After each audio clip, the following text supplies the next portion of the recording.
ঝাঁকি দিলে একদম মচমচে করে বহুত কড়া করে তাল বড়া তৈরি করলাম।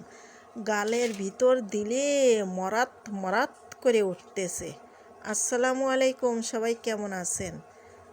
আরে মা যার পৃথিবীতে আছে তার যে কি শান্তি, আর যার মা নাই তার পৃথিবীটাই অন্ধকার। 2 বছর হলো তালের গোলা আমার বাড়ি আর আসে না।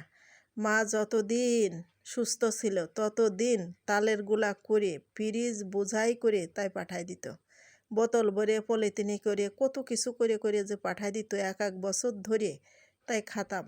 আর এখন এই 2 বছর আমার মা অসুস্থ হওয়ার পরের থেকে আর তালের গোলা আমার বাড়ি আর আসে না, বন্ধ হয়ে গেছে, কেউ আর দেয় না। তারপরও আজকা চায় শুয়ে শুয়ে। এবার আর তাল দিতে পারলাম না, কি করবে? তাই পাশের বাসার ভাবির মেয়ের বান্ধবী দেশে 3টা তাল, সেই তাল ভাবি গুলা করে তাই অর্ধেক আমারে দিয়ে দিছে আর অর্ধেক হচ্ছে ভাবি নেছে। তাই ভাবি বলতেছে যখন খেতে মন চায় তখন একটু বানিয়ে খাইও। তাই আমি আবার ফ্রিজে রেখে দিছিলাম, আর ফ্রিজ থেকে বের করে আজকে আবার ঘন ঘন বৃষ্টি হচ্ছে, তা মনে করলাম যে আজকে তাল বড়া বানাই। তো এখানে চালের গুঁড়ো দিছি, লবণ দিছি আর চিনি দিছি স্বাদ মতো, আর হচ্ছে একটুখানি বেকিং সোডা মানে যে পাউডার আছে ওইটা দিলেও হয় না দিলেও হয়, তারপরে দিলাম আর নারকেল দিছি। দাঁতের গোড়ায় নারকেল যখন পড়ে তখন যে কি টেস্টি লাগে, আর নারকেলের তো সেই অমূল্য চিজ হয়ে গেছে।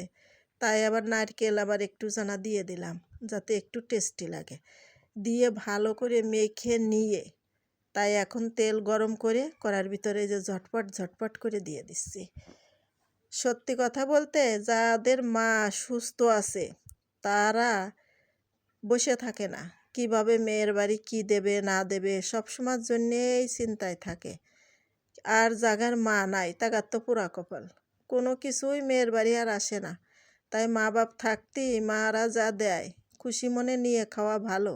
তাই এই যে আছে তো, ভাই আছে ভাবি আছে সবাই তো আছে, মাই নাই অসুস্থ, কই কেউ তো বলে না যে ননদের কাছে যাই একটু এই তালের গুলা টুলা করে নিয়ে দিয়ে আসি।